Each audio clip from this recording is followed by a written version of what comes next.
आज हमारे पास जो दस्तावेज है वो एक ऐसे सवाल से शुरू होता है जो हम सब जानते हैं। मतलब शायद उसकी गहराई को कभी नापते नहीं है। दस्तावेज का शीर्षक है लोग क्या कहेंगे, एक अदृश्य जेल। और इसकी पहली ही लाइन मतलब सोचने पर मजबूर कर देती है कि हमारे समाज में कानून, पुलिस या अदालत से भी ज्यादा शक्तिशाली क्या है। सिर्फ 3 शब्द, लोग क्या कहेंगे। बिल्कुल। और ये दस्तावेज इसी की जड़ तक जाता है। ये बताता है कि कैसे गिल्ट यानी अपराध बोध हमारी परवरिश में इस तरह घोल दिया गया है कि वो हमारे सिस्टम का हिस्सा बन गया है। ये कोई बाहरी दबाव नहीं रह जाता, ये एक अदृश्य शक्ति बन जाता है जो हमारे हर फैसले पर, हमारी हर खुशी पर पहरा देती है। तो चलिए इस अदृश्य जेल की दीवारों को थोड़ा टटोलते हैं, इसकी बनावट को समझते हैं और देखते हैं कि क्या इससे बाहर आने का कोई रास्ता है भी। इस दस्तावेज को पढ़ते हुए जो बात मुझे सबसे ज्यादा चौंका रही थी वो ये है कि ये अदृश्य जेल बनती कैसे है। और जवाब इतना सामान्य है कि हम उस पर ध्यान भी नहीं देते। ये हमारे बचपन से ही शुरू हो जाती है। एक तरह की प्रोग्रामिंग है। हमें बार बार कहा जाता है, अरे ऐसे जोर से मत हंसो, लोग क्या सोचेंगे। हाँ, या ये क्या पहन लिया, रिश्तेदार क्या कहेंगे। बिल्कुल। या फिर ऐसा कुछ मत करना जिससे परिवार की इज्जत पर बात आए। और मजे की बात ये है कि ये वाक्य कभी भी सीधे सीधे धमकी नहीं होते। ये सलाह की तरह दिए जाते हैं, परवाह की तरह दिखाए जाते हैं। लेकिन धीरे धीरे ये जो बाहरी आवाजें हैं ना, वो हमारे अंदर बैठ जाती हैं और हमारी अपनी आवाज बन जाती हैं। हम कुछ भी नया करने से पहले, अपनी खुशी का कोई रास्ता चुनने से पहले खुद से ही ये सवाल करने लगते हैं। हाँ। ये अपराध बोध हमारा आंतरिक नियंत्रक यानी इंटरनल कंट्रोलर बन जाता है। मतलब हमें किसी बाहरी पुलिस की जरूरत ही नहीं है। जरूरत ही नहीं है। हम खुद ही अपने जेलर बन जाते हैं। बिल्कुल। सोचिए, कोई व्यक्ति है जिसे पेंटिंग का शौक है, लेकिन उसने कभी आर्ट क्लास नहीं ली क्योंकि उसके मन में आवाज आती है, इस उम्र में पेंटिंग, लोग हंसेंगे, या तुम इसमें अच्छे नहीं हो, अपना समय बर्बाद मत करो। यहाँ कोई असली पुलिस या जेल नहीं है, लेकिन उस व्यक्ति ने खुद को अपनी इच्छा पूरी करने से रोक लिया है। यही है अपना जेलर बनना। और ये सिर्फ एक सामाजिक दबाव नहीं रह जाता। दस्तावेज में ओशो का एक जिक्र है जहां वो कहते हैं कि समाज आपको डर से नियंत्रित करता है। ये डर पकड़े जाने का नहीं, बल्कि समाज से अलग थलग पड़ जाने का है, अकेला रह जाने का है। ये एक मनोवैज्ञानिक पकड़ है। हाँ, और ये डर बहुत बहुत प्राइमल है, बहुत आदिम है। हजारों साल पहले अगर किसी इंसान को कबीले से निकाल दिया जाता तो उसका बचना लगभग नामुमकिन था। अकेलेपन का मतलब मौत था। आज भले ही हम शहरों में रहते हैं, लेकिन हमारा दिमाग वो अब भी उसी तरह काम करता है। अस्वीकार किए जाने का डर, अकेला छोड़ दिए जाने का डर हमारी सबसे गहरी असुरक्षाओं में से एक है। और समाज का ये लोग क्या कहेंगे वाला सिस्टम वो इसी डर पर काम करता है। ये दिलचस्प है। मतलब हम अपनी आज़ादी को एक तरह से सुरक्षा के लिए बेच देते हैं। लेकिन ये डर सिर्फ सामाजिक नियमों तक ही तो सीमित नहीं रहता होगा। मुझे लगता है ये हमारे बड़े फैसलों पर भी असर डालता होगा, जैसे कानून का पालन करना। क्या लोग कानून का पालन नैतिकता के लिए करते हैं या वहां भी यही बदनामी का डर काम करता है? आपने बिल्कुल सही नस पकड़ी है। और दस्तावेज इसी पर एक चौंकाने वाला तर्क देता है।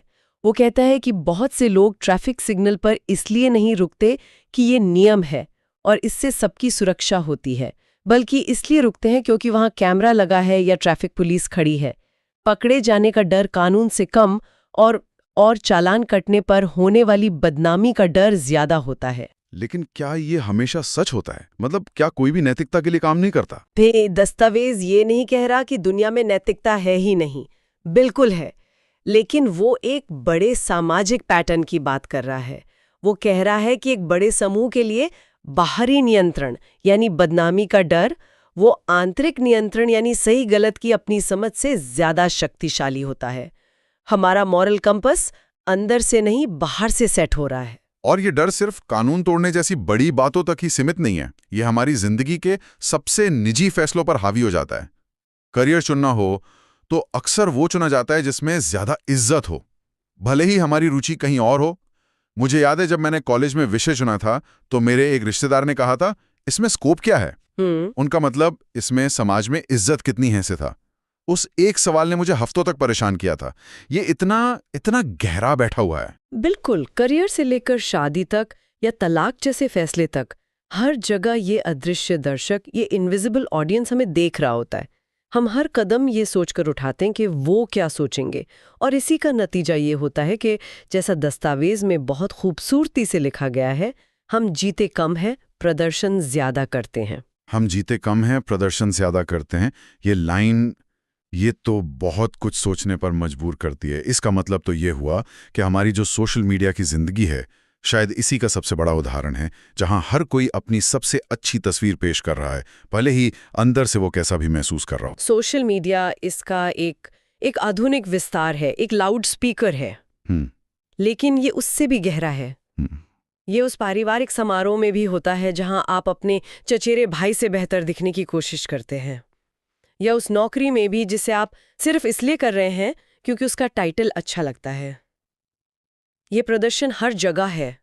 हमारी जिंदगी एक मंच बन जाती है, और हम अभिनेता, हम अपनी खुशी के लिए नहीं बल्कि दर्शकों की तालियों के लिए काम करने लगते हैं। और धीरे धीरे हम भूल ही जाते हैं कि हमारी अपनी कहानी क्या थी। मतलब हम एक ऑथेंटिक जीवन नहीं जी रहे होते। मुझे लगता है दस्तावेज यहाँ एक बहुत जरूरी फर्क बता रहा है, अपराध बोध और जिम्मेदारी के बीच। गिल्ट आपको बस ये महसूस कराता है कि आप ही बुरे हैं, जैसे आपके अस्तित्व में ही कोई खोट हो। ये एक हमला है, बिल्कुल। और दूसरी तरफ जिम्मेदारी का नजरिया कितना अलग है। वो व्यक्ति पर हमला नहीं करते, वो कहती है ठीक है, तुमसे गलती हुई, अब सवाल ये है कि हम इससे क्या सीख सकते हैं और आगे कैसे बढ़ सकते हैं। अपराध बोध आपको अतीत में जकड़ लेता है, शर्मिंदगी में डुबो देता है, जबकि जिम्मेदारी आपको भविष्य के लिए आजाद करती है, आपको बेहतर बनने का मौका देती है। तो एक तरह से गिल्ट कहता है तुम गलत हो, हाँ, जबकि रिस्पॉन्सिबिलिटी कहती है तुमने कुछ गलत किया है और तुम उसे ठीक कर सकते हो। बिल्कुल, दोनों में जमीन आसमान का फर्क है। और विडंबना यह है कि हमारी परवरिश में, हमारे स्कूलों में, हमारे समाज में अक्सर अपराध बोध को ही अनुशासन का नाम दे दिया जाता है। बच्चों को ये महसूस कराकर नियंत्रित किया जाता है कि वे बुरे हैं या नासमझ हैं। उन्हें शर्मिंदा किया जाता है, बजाय इसकी कि उन्हें उनकी गलतियों के परिणामों को समझने और उनकी जिम्मेदारी लेने के लिए प्रोत्साहित किया जाए। तो हमें सुधारने के नाम पर एक मनोवैज्ञानिक पिंजरे में डाल दिया जाता है। हाँ, और गिल्ट एक बहुत शक्तिशाली हथियार है, क्योंकि ये व्यक्ति के आत्ममूल्य, उसकी सेल्फ वर्थ पर सीधा प्रहार करता है। जब किसी को लगातार ये महसूस कराया जाता है कि वो गलत है, तो वो सवाल करना बंद कर देता है और चुपचाप नियमों का पालन करने लगता है, सिर्फ इसलिए ताकि उसे और ज्यादा अपराध बोध महसूस न करना पड़े। वो अपनी सहजता खो देता है। और इसी को दस्तावेज मनोवैज्ञानिक पिंजरा यानी साइकोलॉजिकल केज कहता है। लोग क्या कहेंगे का डर वो पिंजरा है जिसकी सलाखें दिखती नहीं पर महसूस होती हैं। इसी डर में लोग नाखुश शादियों में सालों तक बने रहते हैं, ऐसे करियर चुनते हैं जिनसे वे हर रोज नफरत करते हैं, और अपनी असली पहचान, अपने असली शौक, यहाँ तक कि अपने लैंगिक पहचान तक को दुनिया से छुपाते हैं। और फिर ये एक बड़ा और एक विरोधाभासी सवाल उठाता है, आखिर स्वतंत्रता इतनी डरावनी क्यों लगती है? अगर पिंजरा इतना ही घुटन भरा है तो लोग उससे बाहर क्यों नहीं निकलते? अप्रूवल की कोई गारंटी नहीं होती। पिंजरे के अंदर नियम साफ हैं, रास्ते तय हैं। भले ही वो घुटन भरा हो, लेकिन वो जाना पहचाना है, सुरक्षित लगता है। आपको पता है कि क्या करने से तारीफ मिलेगी और क्या करने से आलोचना। लेकिन जब आप पिंजरे से बाहर कदम रखते हैं तो कोई नक्शा नहीं होता। मतलब आपको अपना रास्ता खुद बनाना पड़ता है। और जब आप अपनी राह चुनते हैं तो आलोचना का सामना भी करना पड़ता है। लोग आपको जज करेंगे, सवाल उठाएंगे, शायद आपका मजाक भी उड़ाएंगे।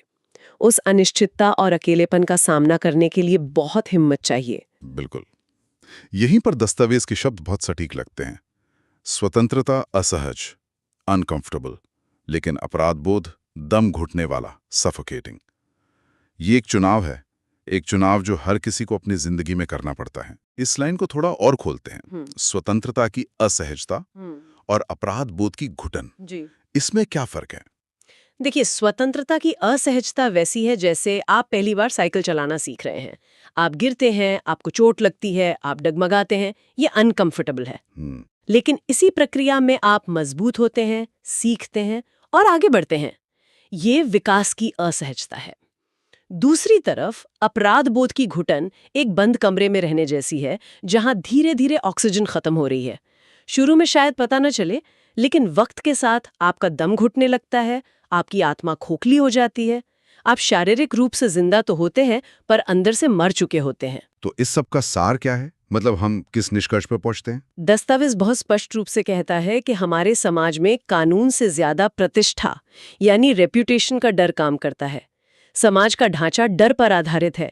बदनामी का डर, अकेले रह जाने का डर, अस्वीकार किए जाने का डर। और ये हमें एक मौलिक प्रश्न पर लाके छोड़ देता है। एक ऐसा सवाल जो हर किसी को खुद से पूछना चाहिए। क्या हम अपने जीवन के फैसले डर से लेंगे या जागरूकता से, अवेयरनेस से?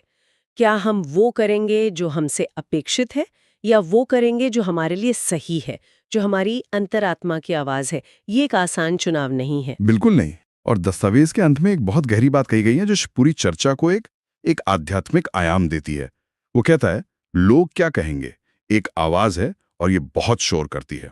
ये बाजार का शोर है, लेकिन उससे भी गहरी, उससे भी शांत एक और आवाज हमारे अंदर है, हमारी अपनी। उस भीतरी आवाज को, उस अंतरात्मा की आवाज को सुनना ही असली आध्यात्मिकता, स्पिरिचुअलिटी है। बाहरी शोर के बावजूद अपने अंदर की सच्चाई से जुड़ना। बिल्कुल। अगर हम इस चर्चा को बड़े परिप्रेक्ष्य से जोड़ें तो ये हमें ये सोचने पर मजबूर करता है कि हम अपनी व्यक्तिगत पहचान और सामाजिक अपेक्षाओं के बीच एक संतुलन कैसे बनाते हैं। इसका मतलब ये नहीं है कि समाज को पूरी तरह से नकार दिया जाए। समाज हमें भाषा देता है, संस्कृति देता है, सुरक्षा देता है। सवाल ये समझने का है कि कहाँ समाज का मार्गदर्शन उपयोगी है और कहाँ वो हमारी व्यक्तिगत स्वतंत्रता का हनन कर रहा है। ये एक बहुत ही महीन रेखा है जिसे हर किसी को अपने लिए खोजना पड़ता है। सही बात है। ये विद्रोह के बारे में नहीं, जागरूकता के बारे में है। और आज की बातचीत के बाद श्रोताओं के लिए सोचने वाली बात यह है, आपके जीवन का कौन सा फैसला लोग क्या कहेंगे कि डर से सबसे ज्यादा प्रभावित हुआ है? वो क्या चीज थी जो आप करना चाहते थे लेकिन नहीं कर पाए, सिर्फ इस डर से?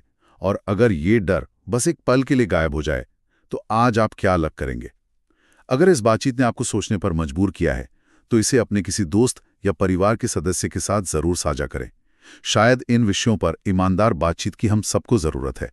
हम फिर मिलेंगे एक और विषय पर ऐसी ही गहरी पड़ताल के साथ।